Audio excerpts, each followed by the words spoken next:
Kaya pala malakas loob ng China awayin ng Pilipinas.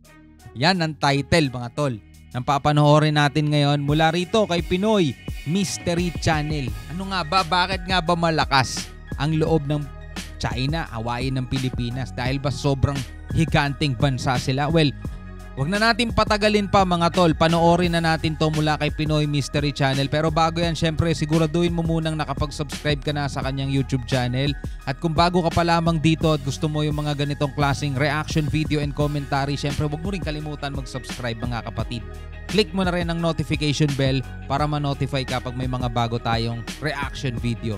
Wag na natin patagalin pa. Panoorin na natin to mga tol.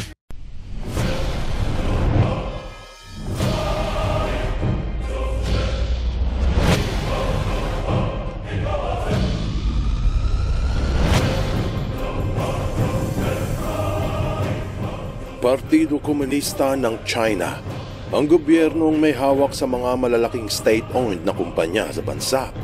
Lalong tumindi ang kapit nito sa leeg dahil sa batas na nagbigay obligasyon sa lahat ng mga Chino na sumunod sa utos ng partido pagdating sa seguridad ng bayan. Ibig sabihin, ang mga kumpanya na nasa China ay ang naging galamay ng mga komunista. Siguradong magugulat ka sa malalaman mo na nakapasok na ang China sa mga establishmento sa lupang hinirang. Tagal na. Mayroong mga naniniwala at marami din namang naghihinala. Ang tanong, totoo ba?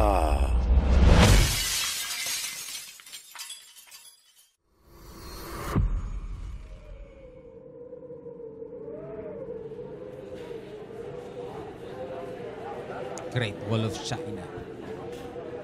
Sobrang haba niyan, mas mahaba pa sa Pilipinas.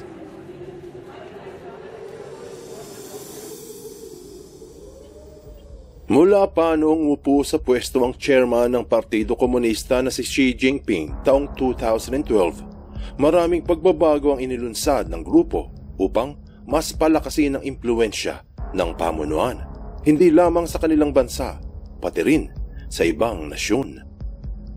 Isa sa mga pinagdiinan ni Xi Jinping ay ang nakalahad o nakastipulate sa 2015 Batas ng State Security na sinabi, every state organ and the armed forces, each political party, the militia, enterprises, public institutions, and social organizations all have the responsibility and obligation to maintain state security.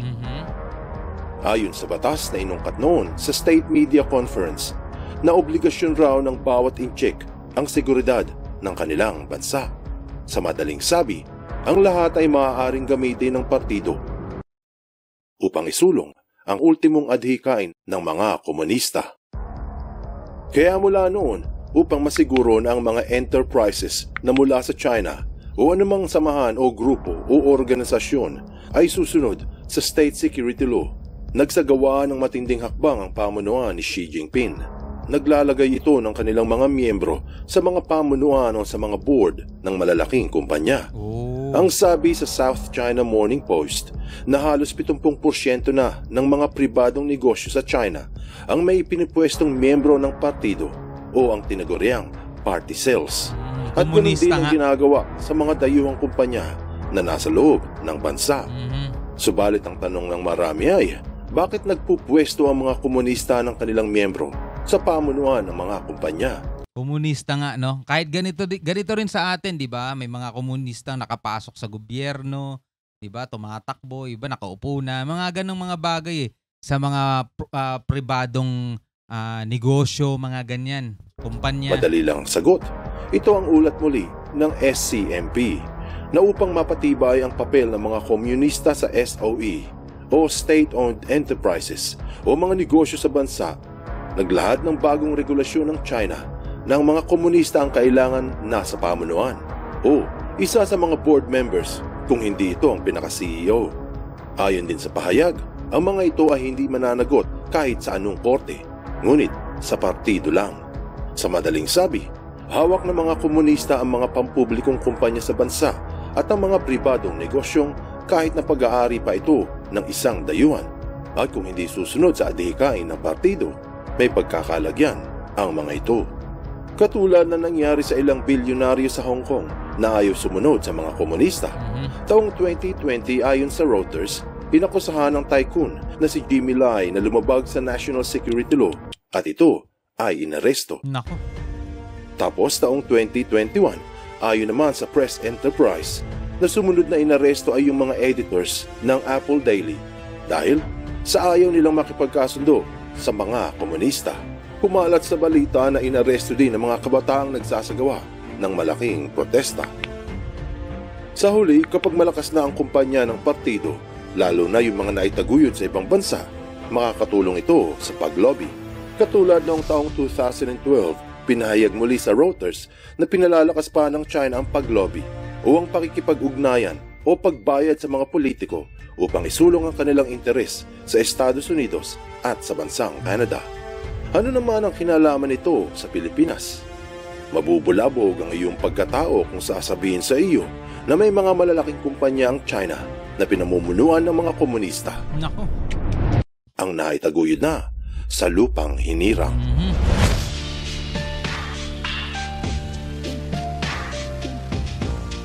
Ganon sila katindi, ganon kalakas.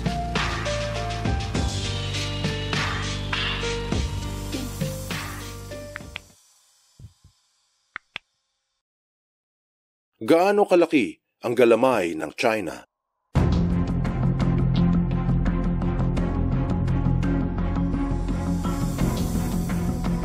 Kapag sinabing lobby o sa Tagalog ay pag-impluwensya sa mga opisyal ng bayan, ito ang pagsuporta sa isang politiko, kadalasan pinansyal kung kumakandidato upang magsulong ng mga batas na pabor sa nagbigay ng suporta. Siyempre kung mananalo sa paglobby, lalakas ang negosyo, tatatag ang kumpanya, mas magiging maimpluwensya ang samahan.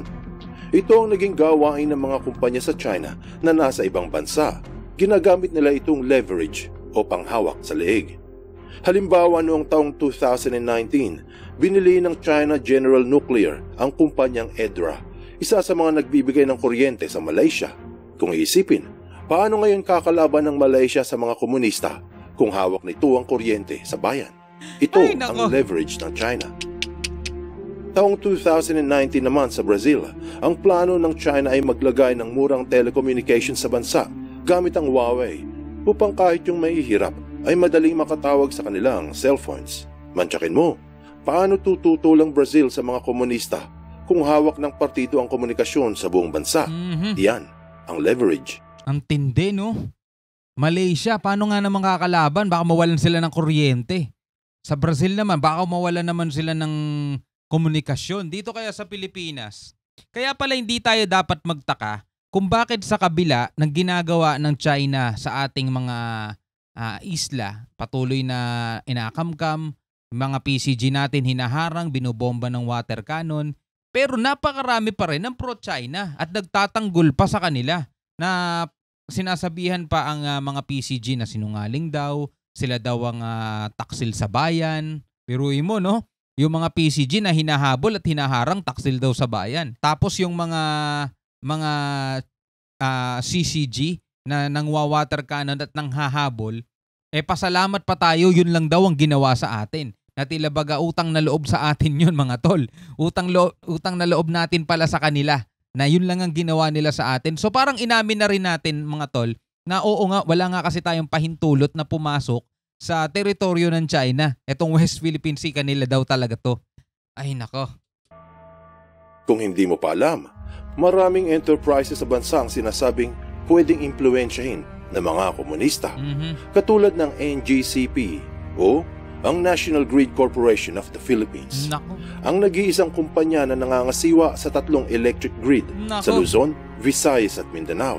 3 malalaking istasyon na nagdi-distribute ng kuryente sa lahat ng isla. Anumang kuryente ang ginagamit mo, iyan ay nagmumula muna sa mga planta, tapos ihahatid iyan sa mga transmission lines, papuntang transmission grids na kinokontrol ng NGCP. Tapos ikakalat iyan sa mga bahay-bahay. Kaya mahalaga ang papel ng National Grid, subalit may isang problema ang nasilip sa kumpanya.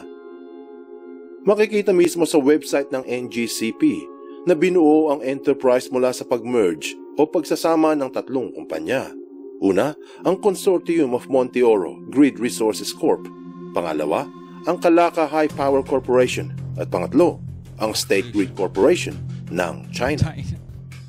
Kung matatandaan Pati pala mga kuryente natin dito hawak din nila Baka mawalan tayo ng kuryente lahat-lahat mga tol, no?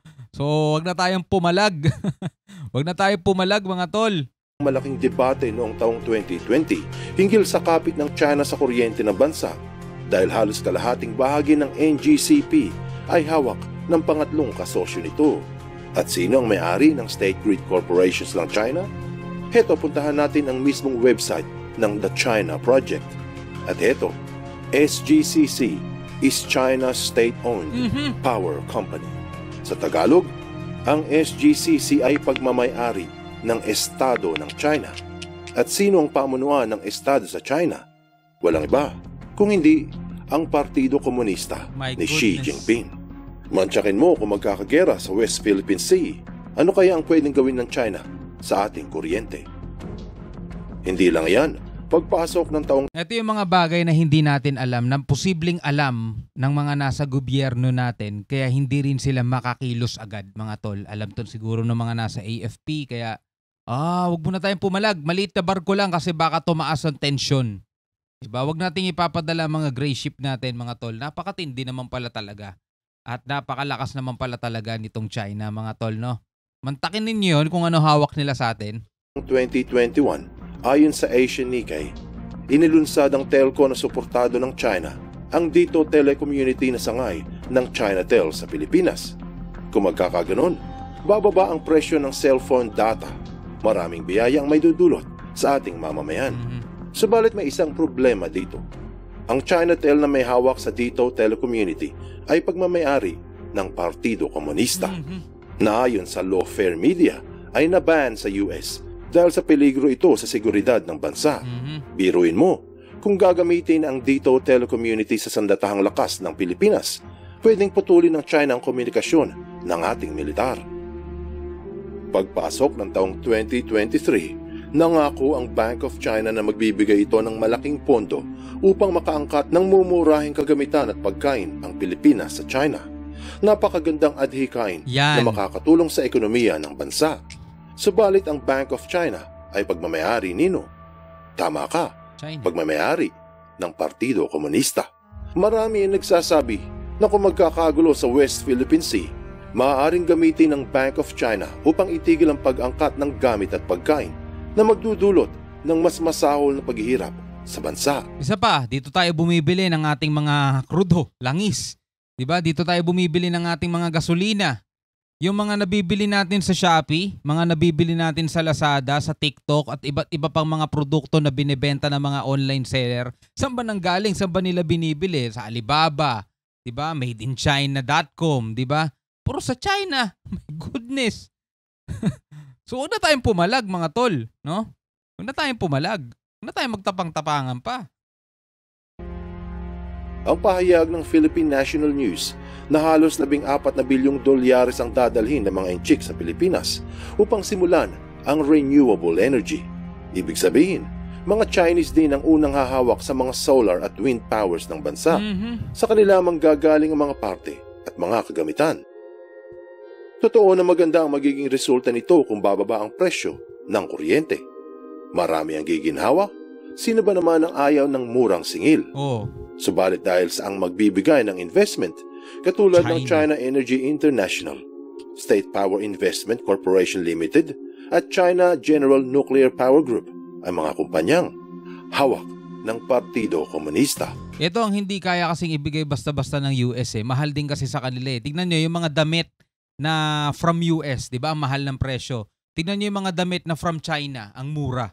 'Di ba? Napakamura ng mga kahit sa mga gadget mga tol kahit na sa mga kahit na sa mga gamit sa bahay, mga appliances, 'di ba? Pag galing sa kanila, mura lang. Pero pag mga branded US brand, 'di ba, medyo may kamahalan.